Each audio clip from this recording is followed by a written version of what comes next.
Welcome back to the Speaking and Communicating podcast. I am your host, Roberta Ndlela. If you are looking to improve your communication skills, both professionally and personally, this is the podcast you should be tuning into. Communication and soft skills are crucial for your career growth and leadership development. And by the end of this episode, please log on to Apple and Spotify and leave us a rating and a review. Now let's get communicating with James Patrick O'Malley. He is in Brazil, but he's an American. Joining us today with over 30 years in the filmmaking industry, and he is currently a communications expert. Well, he's been helping with communication in 30 years too. And before I go any further, please help me welcome him to the show. Hey, James. Hello, Roberta. How are you today? I'm doing fantastic. Good to see you. How are you? Thank you. I'm exceptional. Thank you. And it is such a pleasure and honor to be here. Thank you so much for having me. I know we've had some chats before, and it's always wonderful to speak with you. So this is going to be great.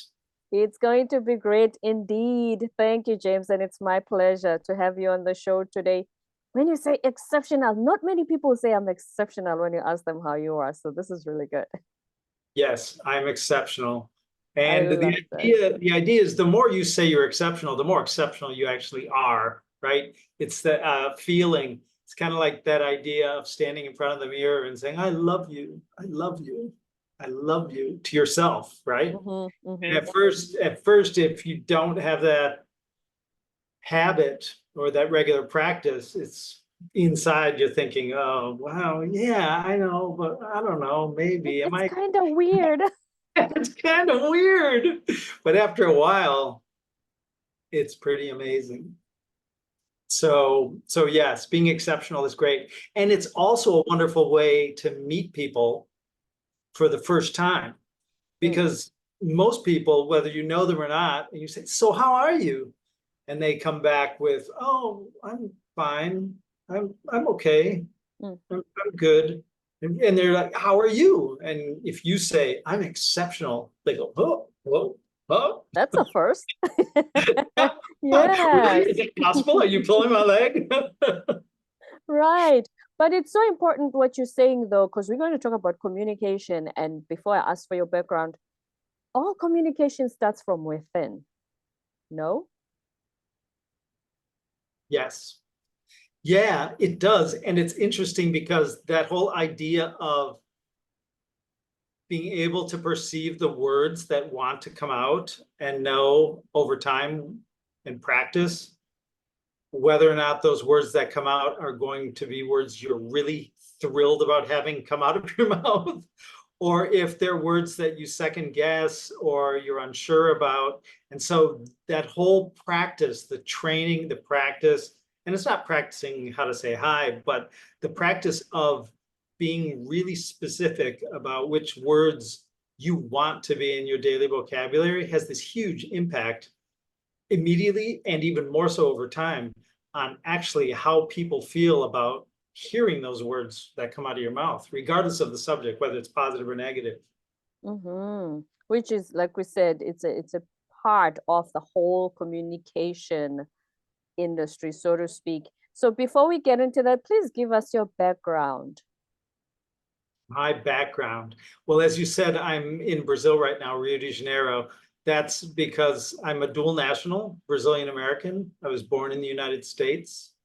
I grew up in the Midwest, Milwaukee to be exact. I've lived in Chicago. I've lived in California, and I have lived down in Brazil. And Brazil was the first place that I actually worked on a feature film when I was a teenager. We were living down here in 1978. I'm dating myself. And I got invited by a fast friend that I made who was part of the cast of the film Savage Harvest, where lions attack, which was supposed to be shot in Africa, actually, which is interesting because you are from the country. We've got the lions, yes. Yeah, and Tom Skerritt and Michelle Phillips from the Mamas and the Papas. It had an awesome cast, it had an awesome crew of veterans. And when they finally were going to start filming the scenes in Africa with the lions, they were about to bring the lions that were all trained, that were in the United States, into Africa. And the government said, no, can't repatriate lions into Africa, not allowed at this time. So they said, what terrain, what geography looks like Africa? And they ended up literally just outside of Rio de Janeiro in the mountains, out of the city of Rio de Janeiro. And that's how I got to meet them. And once I worked on that film, it was a mix of everything, because I grew up drawing, I grew up doing photography, and actually darkroom photography and black and white and color processing and printing. And so I had that artistic background already, and my parents were teachers, my mom a pianist, so there's music in the house. And so when I got to work on a film, that was the mix of every possible artistic thing, and fantastic because it was so exotic feeling to me. So I knew at that moment that that's what I wanted to do. I wanted to be in film, and in a broader sense, I wanted to be in communication, and because films are storytelling, they're communication. So when we went back to the States, I tried everything possible to get into film, and living in Milwaukee, it was kind of a small community at that time. So it was difficult. It took time, but I finally did get a break and started working in commercials and working on corporate.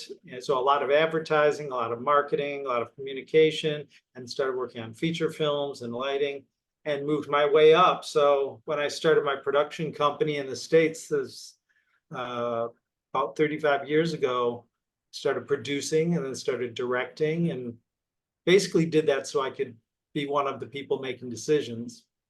Because as a crew member, so many people have so much trouble making decisions. That's what I've found.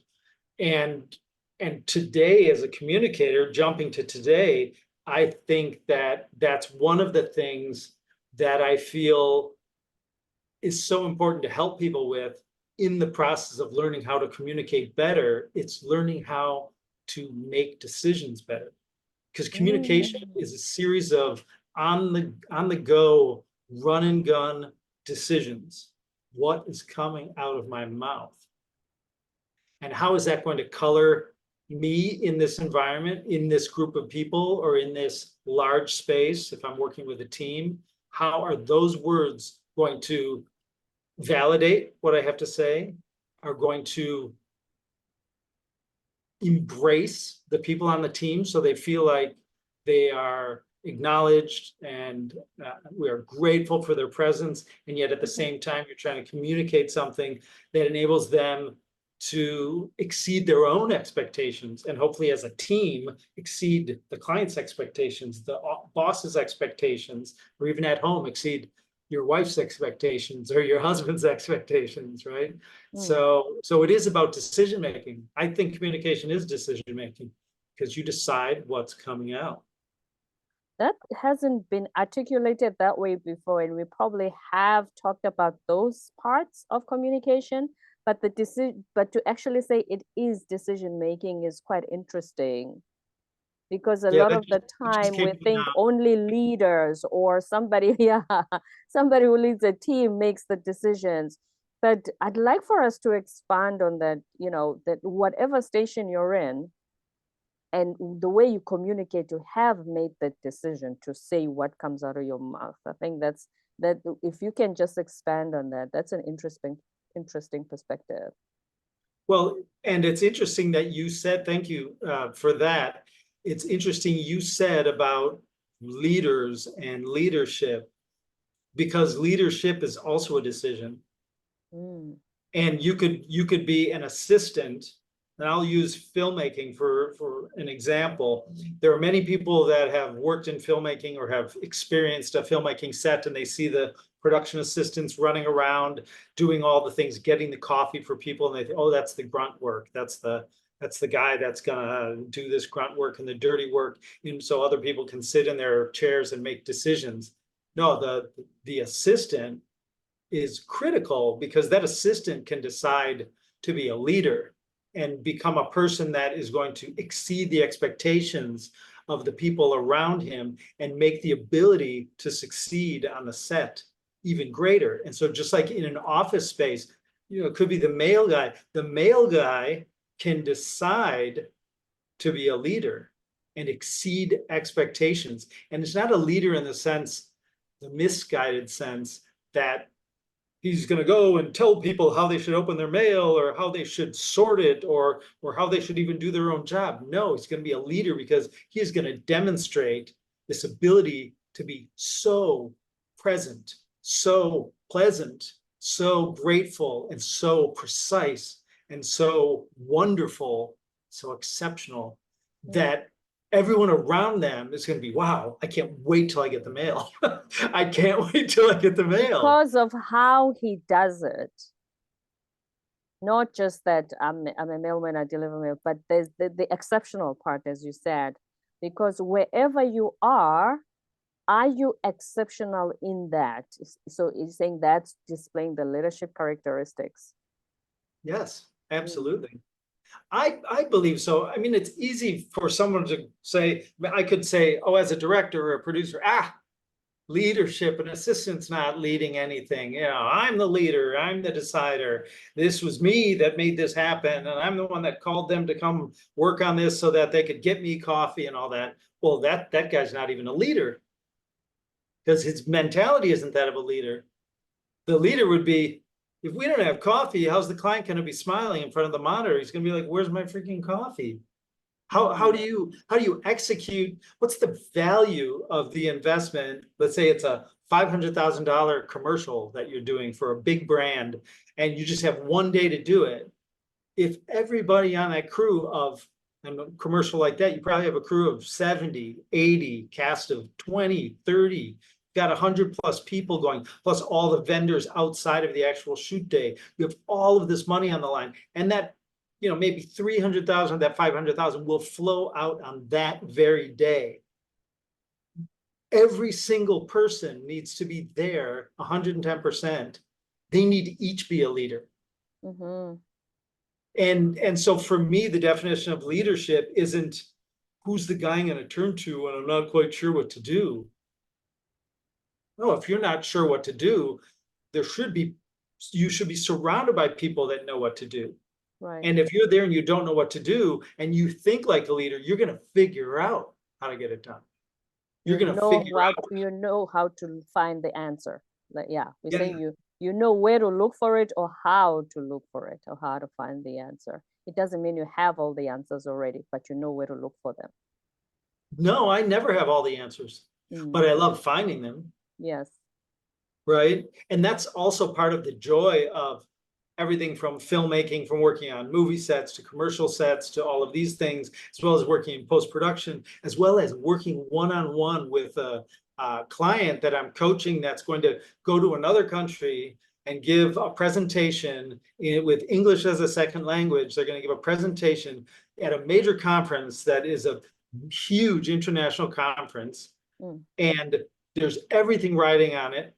And he's never given that presentation before, and we've never addressed these issues before. The beauty of it is being exceptional in the moment of discovering together what is that opening, what is that flow that will enable them to go to that foreign country, be jet lagged, be with people they don't know, be up on a stage in front of 750 eager eyes, also peers, like professionals that have expertise. And how is he going to flow in a way that makes them go, wow, how incredible. So being with someone and trying to figure out ways to enable them to find it, because it's not about me at that point, because I can't say, hey, you just do this. And then they go there and, well, that didn't come from them. It has to come from them. Just like an actor on a stage, you have to, as a director or producer or assistant director, you have to find the flow point for them to be their very best. And it's not telling them how to do a line. It's not telling them how to hit a mark. It's giving them the flexibility and the opening, the creative opening for them to just allow themselves to bring their best to the screen or bring their best to the stage. And to me, that's amazing because number one, it's humbling because I know that I'm not the one that's doing it. But if he succeeds or she succeeds, I can feel incredible because they've succeeded because they found the opening. And that opening they'll take with them for the rest of their life as they find other openings for other events, for other challenges. And to me, that's the most amazing part of working with people one-on-one or in a mass group or as a team, is getting everyone to know that they matter and that they are the one that has a solution. And if they need to find another way to do it, we're here to support them. That's what leadership is, certainly. And it's funny you mentioned those who go to other countries, different culture, different language, because one thing when I taught in South Korea as well, that used to be the challenge of the worry of, do I speak perfect English? If I go and present in America to my American colleagues, will they? And you are so brilliant, that's not even going to be an issue. And I feel like that sometimes those coming from those backgrounds have this pressure that they need to speak perfect English. And I tell them all the time, we don't speak perfect English. We grew up we don't. We butcher it all the time. So that's not what, but they need to find that flow, as you said. And speaking of advertising and marketing, would you like to explain to us what is the process like of crafting the story, the message? Because we talk about storytelling a lot. Well, usually it falls under the purview of the advertising agency, especially when it's a larger project with a bigger budget. Typically, the client already has an agency that's going to do it. And so there will be teams and there are two different ways to go about. And these days, the latter, which is just unscripted storytelling, has become more popular with reality shows and the number of ways that we can see people simply express themselves on the fly with social media. Because these days, the selfie, oh, I'm here and this, and the more people have this ability to just let it out and let their personality carry the story and know their subject enough so that they can craft the words enough to be engaging and all of that, it's coming to the point where that's trumping the crafted script. Now, obviously, feature films, novels, books, whether they're creative books or technical books, those all require time and thought compared to a reality show, because you are trying to carry the audience very specifically from line to line. Cinematography in those narrative disciplines, literally the cinematographer is also using light, camera position, lens angle. There are so many aspects of it that will help give that audience exactly what they need to know, because the idea in a narrative situation is to lead the people step by step to a certain place, very, very creatively, very carefully. And so a script in that sense for advertising, getting back to your original question or request, is a script for advertising is not only telling a story, might be a comedy script, it might be a little more technical, trying to show you in 30 seconds why you should buy this product, but that requires additional depth, because in order for the people to act, to be activated, these days it's called an activation, right? To get someone to do something. So in order to get them activated, the story has to be tied to the spine of the brand, the company's brand, because the act of a commercial isn't only for you, let's say a car, it's not just for you to buy that model of car from that year, but it's for you to identify the style, the visual feel, the emotional feel, the slickness as well, because some commercials can be really simple, some can be really complex and really slick, really perfect and glossy. That is going to influence your perception of the brand. And so making a movie, it's about the movie, it's about the story, it's about taking you down a path and getting you to look exactly where you need to look, so you do or don't understand where you are at specific moments for specific reasons. The commercial wants you to get through the 30 seconds or the 60 seconds and to not only know about that product, but to more importantly, embed deeper into your subconscious that this brand represents this feeling I got from this ad. So And it's to a feeling very as well, which is what we talk about when you make a presentation that make your audience feel a certain way. So there's that parallel from what you just said. exactly. Mm-hmm. Exactly. And it's 30 seconds. It's fast. If you're sitting in front of a commercial that you don't like, or you're dying to get back to the show, it seems like it takes forever. But 30 seconds is really fast. It's 900 frames at 30 frames per second.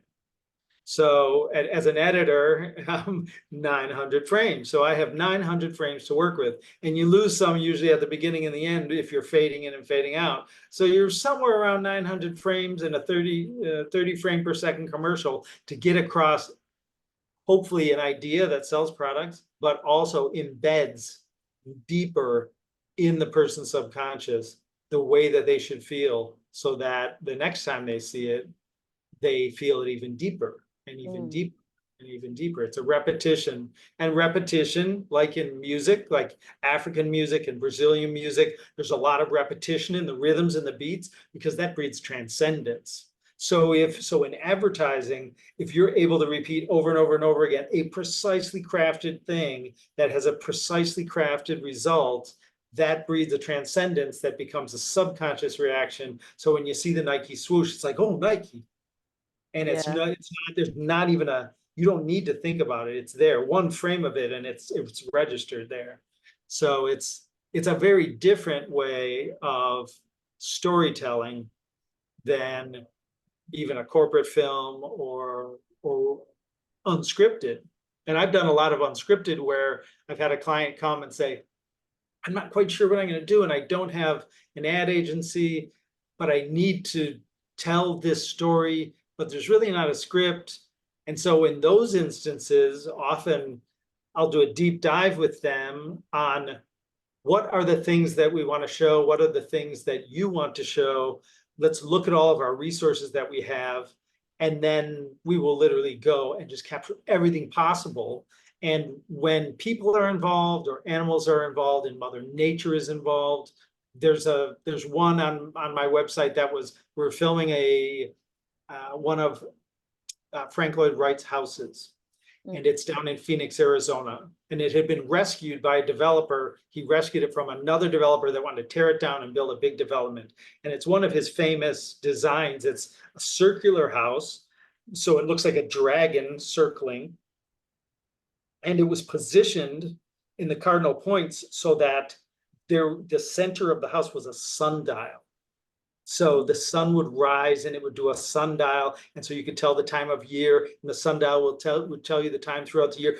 Really just gorgeous. And of course, like Frank Lloyd Wright, the furniture is wooden and it's built into the wooden frame. And it was really amazing. And they wanted to make a documentary, but they didn't yet have the money for the documentary, and they didn't yet have the money to fully build out a museum that they were going to put in there with a cinema in there, a theater to show films and entertain kids and talk about Frank Lloyd Wright and all that. So they wanted to do a trailer, but they had money, they had an idea, but they didn't have a script. So I went down there with 3 key people of mine, a guy that did drone helicopter work, like large drone helicopter work before drones were, everyone had a drone, and another cameraman and myself. And we went down there and we spent 3 days shooting everything possible. And at night I would shoot nighttime lapses with the stars passing, but incorporating the house in there, daytime lapses, drone footage from above. It turned out gorgeous. There's no narrative story to it, but it represented the emotion of what they wanted you to feel, is the awe of being in this space. And that was an example of, were you able to get the recording? Yes, we did. Okay, so no, just the rest of the story about the drone. Yes. So we were able to get incredible footage. Even during one of our time lapse shooting, a storm came through. So you saw the storm come through, and one of the people involved with the project is a composer. So we did original music with the storm, and it ended up telling this story that was way beyond what any of us knew would occur. We could not have created a more, without a script and without a lot more resources, we could not have created what ended up being. And that's one of the things that I think is so fantastic about filmmaking, communicating, is what is going to occur. And do we have the wisdom to step back and allow divine intervention to provide us with all of the magic things that we need in order to come up with something that is beyond what we could have created with our limited resources and our limited size team. And it ended up being just spectacular. The client was thrilled to death with the result. And it was because we just let it roll and got out of the way and allowed, I know it's divine intervention, The Mother Nature's flow. intervention, the flow is there. And the idea is to allow it to occur so that later in post-production, that's where you start to craft the story. Once you gather all the footage, you get as much material as you can, and you craft the story with that. Whereas with a feature film, you want to shoot as little as possible to completely tell that script. And this angle is going to be here. Like the filmmakers with the greatest experience, they don't shoot 6 cameras all shooting with different focal lengths at the same time to try to get a ton of footage to deal with in post. This is going to be a close-up. This one's going to be a 2-shot. Maybe I'll continue the whole take because I'll do several 2 shots out of this, where I'll have the protagonist and the antagonist together in the shot. But filmmakers like Clint Eastwood is the uber example, which is 1 take. Oh, One take, really? unless there's a technical issue. That's why Warner Brothers will give him any film he wants to make. They'll finance any film he wants to make because he makes every film under budget, under schedule, and it ends up doing box office because he So literally he doesn't say cut the entire time? 1 take. 1 take. He'll go to the next angle because he knows, like I'm the protagonist that's talking about the thing to the person. I know I want it like that. Roll, and then you deliver your line. Even if you flub the line or you don't feel the star doesn't feel like he's done his best thing. Can I do another? Can I get another one? No, you want to waste everyone's time. Literally, there are anecdotes of him saying to stars. Matt Damon was one of his films. You want to waste everybody's time here? No. But No, he moving produces on. such masterpieces though, but they don't do many takes until there's a perfect way of saying the line and everything. How is that possible? Well, there are people that want to keep trying and want to keep trying and want to keep trying. There are also directors that believe that the best actual real expression is going to occur in the first take. Authenticity. Now, in my experience of doing many commercials, hundreds of commercials, as well as corporates, and all, I've done over 1,000 projects over my career, either directing, producing, editing, supporting. It's the first take or the last take. And we've had clients that have gone, let's do another one. Let's do another one. Let's do another one. It's like, well, when we were shooting 35 millimeter motion picture film, we would say to them, look, we only have this much film here. So if you keep doing other ones, we're going to not have enough film to complete the day. Nowadays, it's way easier to say, let's do another one because we have little cards, cards for saving the digital file, and they're big and they're fast, and so they can go on and on and on. But in the days of film, the film was counted. What do you think changes from first take to, okay, let me just keep repeating it and think I'm doing better. What do you think is a little special about that first take? I think it depends on the actor. There could be actors, there have been actors that have gotten better and better and better for one reason or another. And oftentimes they're actors that are maybe real people. Maybe together with your professional actors, you're shooting with either kids that don't have that much experience, or you're working with someone if you're shooting something that maybe involves a corporate executive, or in some instances, you'll have one actor, but you need someone that looks like their mother, and their mother's going to come to the door and smile, but their mother is a mother. It's a real person. Some people call them civilians. And maybe But do you think, like, for instance, sorry to interrupt you, James, like the reason Clint Eastwood likes those first takes, Do they feel more authentic, more real, rather than when you just now trying to be perfect? I'm trying to be perfect. Let me do it the 10th time. Is I that think, the I think, reason? I think it's both. He comes from an old school, like he did the Sergio Leone spaghetti westerns, and Mm, at that point in time, those budgets, those were smaller budgets. I mean, they were big films done, ambitious films done with smaller budgets, and so the footage count, as you call it, the footage of the film you're rolling, is always an issue. The footage okay. count is always an issue. And so for him as a filmmaker, he probably knows, look, I've got professional actors, I've got top crew, I've got only so many days, and I've got only so much film. I can Mm, do one take because let's not right. waste everybody's time. That's Okay. because doing 10 takes isn't going to be the difference between whether it wins an To make the Oscar. movie better than before. Ah. Yeah, Before you go, please just give us, if somebody wants to prepare a presentation or they want to, the storytelling part, what would be one tip you could share with them? Because a lot of the work you've done in over 3 decades involves storytelling. yes. Well, every day is storytelling, right? Mm, Everything we do from when we get up in the morning and try to get what we want or explain something to a client or explain something to a child or to family, it's selling and storytelling. And selling is not selling like I'm going to force you into believing that you need something you don't.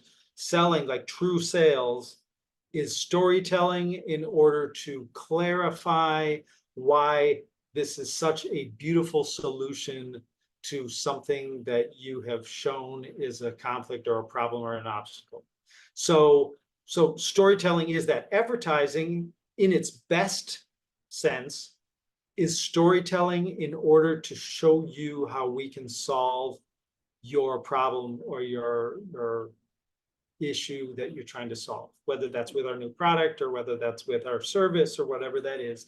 And so storytelling and sales are together. In fact, the greatest salesmen, especially the modern sales people, the Alex Hormozis, and there's a long list of top-notch salespeople these days that have redefined selling or at least have clarified selling, and it's storytelling. mm-hmm. And it's storytelling, it's asking questions to find out really what is the problem, and then storytelling to show how this is the solution. The Right. storytelling elucidates it clarifies the solution.